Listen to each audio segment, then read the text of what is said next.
Hi hall welcome to my channel. இன்றைக்கி நம்ம கருவாடு பால் சுறா கருவாடு தொக்கு எப்படி செய்யறதுன்னு தான் பார்க்க போகிறோம். இதை தொக்காவும் சாப்பிட்லாம், இல்லைன்னா குழம்பா கூட சாப்பிட்லாம். இந்த ஈஸியான தொக்கு எப்படி செய்யறதுன்னு பார்ப்போம் வாங்க.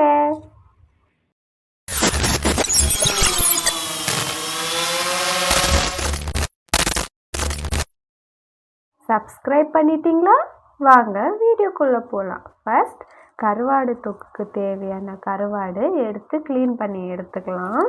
அதுக்கு நான் 1/4 கிலோ அளவுக்கு பால் சுறா கருவாடு எடுத்திருக்கேன். அதை சுடு தண்ணியில் போட்டு நல்லா வாஷ் பண்ணி கருவாடு தொக்குக்கு தேவையான பொருள்: கருவாடு, க்ளீன் பண்ணி எடுத்த கருவாடு, சின்ன நெல்லிக்காய் சைஸ் புளி ஊற வச்சு எடுத்துக்கோங்க, 15 சின்ன வெங்காயம் எடுத்துக்கோங்க, 10 பல் பூண்டு நசுக்கி எடுத்துக்கோங்க, ஒரு மீடியம் சைஸ் தக்காளி, லாஸ்ட்டாக தூவி இறக்கிறதுக்கு கொஞ்சமாக புதினா கொத்தமல்லி எடுத்துக்கோங்க.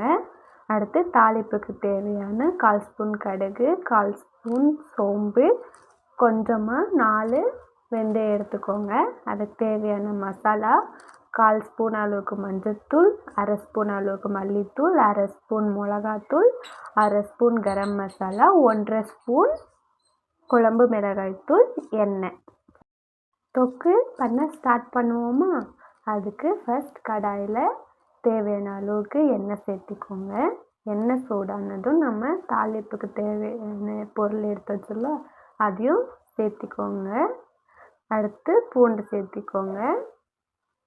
இது கூடவே வெங்காயமும் சேர்த்து வெங்காயம் நல்லா எண்ணெயிலேயே ஃப்ரை பண்ணுங்கள்.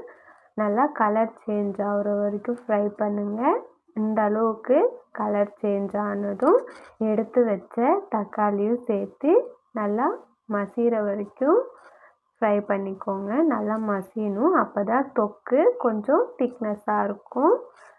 நல்லா தக்காளி மசிஞ்சதும் எடுத்து வச்ச மசாலாலாம் ஆட் பண்ணிட்டு நல்லா எண்ணெயிலே 1 நிமிஷம் மிக்ஸ் பண்ணி விட்டுருங்க. அடுத்து புளி கரைசல் ஆட் பண்ணிக்கோங்க. புளி கரைசல் ஆட் பண்ணி நல்லா மிக்ஸ் பண்ணி விட்டுருங்க.